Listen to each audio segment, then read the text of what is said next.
Audio Jungle.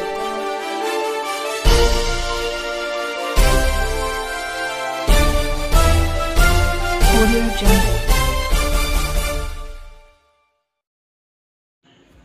North Central Railway Works Union Jhansi मंडल के द्वारा केंद्रीय कर्मचारियों की पुरानी पेंशन बहाली हेतु बैगन मरम्मत कारखाना पर एक बृहद संगोष्ठी का आयोजन किया।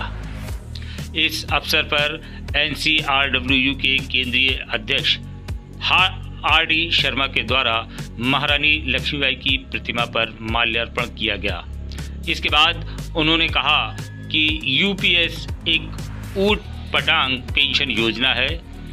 NPS योजना को नए तरीके से UPS के रूप में किया गया है, जिसमें कर्मचारियों के अंशदान की तो बात की गई, लेकिन रिटर्न की कोई गारंटी नहीं दी गई। साथ ही इसके लाभ को पाने के लिए कम से कम 25 साल का सेवाकाल होना ज़रूरी है।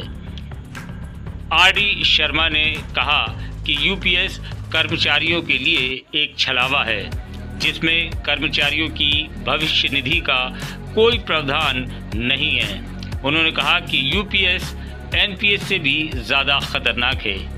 इस अवसर पर शाखा अध्यक्ष माधव सिंह यादव, शाखा सचिव अनिरुद्ध सिंह, मंडल कार्यकारी अध्यक्ष परवेज अहमद सिद्दीकी, संजीव कुमार, KK निरंजन, मोहम्मद नियाज, निखिल श्रीवास्तव, पंकज पांडे, सुमंत प्रजापति, रोहित कुमार, राजकिशोर, मनमोहन, विनय, मनोज, प्रदीप, अनिल, प्रमोद, राजेंद्र सिंह आदि ने UPS के प्रति अपना आक्रोश व्यक्त किया। NCRWU जो कि मानता के चुनाव में अभी हाल ही में पार्टिसिपेट करने जा रही है। 2016 और 17 के दौरान NCRMS और वर्कर यूनियन दोनों का गठन किया गया था। इस पश्चात हम सभी लोगों ने मिलकर रामलीला मैदान पर विजय बंधु जी के नेतृत्व में NPS को लेकर काफ़ी विरोध किया था, लेकिन दुर्भाग्य की बात है कि जो 2013 में मानता के चुनाव भारतीय रेल में हुए थे, उसके बाद में अब ये चुनाव होने जा रहे हैं लगभग 11 साल बाद।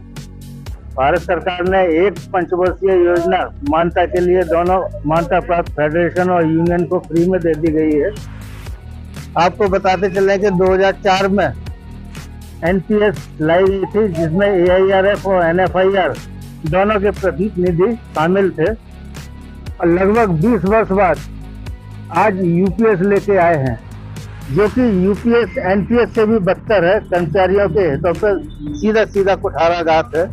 हम लोगों का अंशदान शुरू से 10% लिया जा रहा है और इसमें PF का कोई प्रोविजन नहीं है, और OPS और UPS में जमीन आसमान का अंतर है। अगर UPS इतनी ही अच्छी थी तो सभी नेताओं और ओल्ड कर्मचारियों के लिए एक समान क्यों नहीं लागू की जाती? जब एक देश एक प्रथा है तो एक देश एक पेंशन भी होना चाहिए। 3 तरह के ऑप्शन पेंशन का देने का क्या औचित्य है? NPS की जो कमेटी बनाई गई थी उसके रिजल्ट भी नहीं आए कि अचानक दोनों फेडरेशन मिलकर जो है UPS ले आई। UPS घातक है आम रेल कर्मचारियों के लिए जो 2004 के बाद से भर्ती हैं। अतः कर्मचारियों में रोष है। दोनों फेडरेशन इसकी भाई लूट रही हैं। आज उनको समझ में आ रहा है कि उनसे कितनी बड़ी गलती हो गई, क्योंकि मान्यता प्राप्त यूनियन और फेडरेशन में सभी रिटायर्ड आदमी कर्मचारियों के नेता बने हुए हैं, जो कि OPS लिए हुए हैं और NPS के लोगों की चर्चा कर रहे हैं। आज जरूरत है NPS का कर्मचारी खुद नेता बनकर स्वयं आगे आए और अपनी हकूक की लड़ाई खुद लड़े, तब कहीं जाके जो है सरकार के कानों में हम लोगों की आवाज पहुंचेगी। अभी सब पुराने ही नेता हैं जो फेडरेशन और यूनियन में है, तो एक व्यापार की तरह यूनियन और फेडरेशन को चला रहे हैं। झांसी वर्कशॉप के गेट पर अटेवा और NMOPS के संबंधित जितनी भी यूनियन हैं, उन सबका ऑल ओवर इंडिया में अपने अपने हेडक्वार्टर पे एक रैली, धरना, संगोष्ठी टाइप के कार्यक्रम का आयोजन किया गया था। उसी के सापेक्ष हम सभी लोग एकत्रित हुए हैं पुरानी पेंशन को लेकर, और सरकार से आप सभी के माध्यम से अनुरोध भी है कि समय रहते 2004 के बाद के भर्ती जितने भी न्यू पेंशन कर्मचारी हैं उन सबकी जो है पुरानी पेंशन योजना के तहत उनको जो है लाभ दिया जाए।